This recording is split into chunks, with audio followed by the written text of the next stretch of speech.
आज की short analysis में हम डिस्कस करेंगे TIFCIL स्टॉक के ऊपर, जिसका फुल फॉर्म है tourism finance corporation of India limited. दोस्तों ये स्टॉक अगर आप देखो तो अगस्त 2024 से करेक्शन के अंदर चल रहा है। मोटा मोटी देखो तो स्टॉक ने पूरे 3 महीने करेक्शन में बिता दिए, और करेक्शन में भी दोस्तों इसने दोनों तरह का करेक्शन दिया, प्राइस वाइज टाइम वाइज दोनों। प्राइस वाइज करेक्शन के अंदर स्टॉक डाउन साइड करेक्ट हुआ, और टाइम वाइज करेक्शन के अंदर स्टॉक ने साइडवे कंसोलिडेशन कर एक स्ट्रॉन्ग बेस बनाकर उसको ब्रेकआउट किया है। और दोस्तों ये स्टॉक के अंदर अगर आप देखो तो यहाँ पर एक डाउनवर्ड स्लोपिंग पैरेलल चैनल थी जो एक स्ट्रॉन्ग रेजिस्टेंस का काम कर रही थी। अल्टीमेटली स्टॉक ने उसको ब्रेकआउट किया है। यहाँ पर करेक्शन कंप्लीट के कंफर्मेशन मिले हैं, पॉजिटिव क्लियर डाइवर्शन मिला है और एक रिवर्सल चार्ट पैटर्न मिली है, जिसके तहत ये स्टॉक करंट लेवल से अपसाइड में 18% 18% अपसाइड रनअप के लिए रेडी है। लेकिन दोस्तों इसमें कोई भी हमारी बाय सेल होल्ड रिकमेंडेशन नहीं है, ये प्योरली एजुकेशन पर्पस से मैं अपना पॉइंट ऑफ व्यू आप लोगों के सामने शेयर कर रहा हूँ। कोई भी पोजीशन लेना हो तो अपने फाइनेंशियल एडवाइज़र को ज़रूर कंसल्ट कर लेना। फ्रेंड्स आप लोग देख सकते हो कि ये वो टॉप एरिया था जहाँ से downward sloping parallel channel start हुई थी और स्टॉक करेक्शन के अंदर था। और जब तक स्टॉक ये डाउनवर्ड स्लोपिंग पैरेलल चैनल में था, स्टॉक के अंदर प्राइस वाइज करेक्शन कंटिन्यू रहा और यहाँ पर back to back lower lows hit हुए। दोस्तों अगर आप देखो तो फर्स्ट लोअर लोज यहाँ हिट हुआ, सेकेंड लोअर लोज यहाँ पर, थर्ड लोअर लोज और फोर्थ लोअर लोज यहाँ हिट हुआ। और जैसे ही दोस्तों ये downward sloping parallel channel upside में ब्रेकआउट हुई, इसने मल्टीपल हायर हाइज को ब्रेक करके उसके अबाउ सस्टेन क्लोजिंग देकर कंफर्म कर दिया करेक्शन कंप्लीटेड। यहाँ पर दो बड़ी चीज़ एक साथ हमें मिली फ्रेंड्स। पहले तो इसने डाउनवर्ड स्लोपिंग पैरेलल चैनल को अपसाइड में ब्रेक किया, जिसके वजह से जो स्ट्रेट डाउनसाइड फॉल आ रहा था प्राइस वाइज करेक्शन का, अल्टीमेटली वहाँ पर ब्रेक लग गई। और सेकेंडली इसके अंदर जो back to back lower lows hit हो रहे थे वो स्टॉप होके उसके अगेंस्ट में first time higher highs register हुए क्लोजिंग बेसिस पे, जो हमें कंफर्म करता है कि स्टॉक के अंदर बॉटम लग गई है, करेक्शन कंप्लीटेड और ट्रेंड इसका चेंज हो चुका है। करेक्शन का ट्रेंड बाई साइड की तरफ शिफ्ट हो चुका है। अनलेस एंड अनटिल यहाँ पर कोई नया लोअर लोज ना मिले या फिर पुराने लोअर लोज के नीचे क्लोजिंग ना मिले, तब तक हम यही मानकर चलेंगे कि यहाँ पर बॉटम लग गई है और करेक्शन कंप्लीटेड। और दोस्तों बात कर लेते हैं अभी डाइवर्शन का।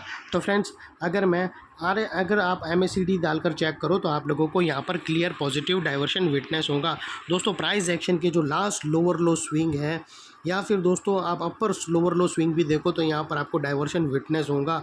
यहाँ पर भी दोस्तों हमें डाइवर्शन क्लियरली विटनेस होते हुआ मिला है, और ये बड़ी स्विंग भी अगर आप देखो तो यहाँ पर भी हमें डाइवर्शन क्लियरली विटनेस होकर यहाँ से हमें ब्रेकआउट मिला है, जो एक अपसाइड मोमेंटम पंप करेगा स्टॉक के अंदर। और अल्टीमेटली दोस्तों बात कर लेते हैं यहाँ पर चार्ट पैटर्न का। तो फ्रेंड्स अगर आप देखो तो यहाँ पर हमें एक ज़बरदस्त राउंडिंग चार्ट पैटर्न ब्रेकआउट होते हुए क्लियर विटनेस होती है, और वो कुछ इस तरह से है दोस्तों। और इसकी जो नेकलाइन निकल कर आती है वह समवेयर 160 रुपीज़ के आसपास आती है। और ये जो इनसाइड रेंज है राउंडिंग चार्ट पैटर्न की, ये तकरीबन दोस्तों 18% की रेंज है, जो स्टॉक ने ऑलरेडी ये नेकलाइन को ब्रेकआउट कर चुका है। अपसाइड सस्टेन मूव स्टार्ट करेगा तो यहाँ से शॉर्ट पीरियड में 18% तक रनअप दे सकता है, और वो लिहाज से स्टॉक का जो अगला टारगेट निकल कर आता है वो 190 रुपीज़ के आसपास का आता है, जो तकरीबन नेकलाइन से आप कैलकुलेट करो तो 18% होता है। I am sorry friends.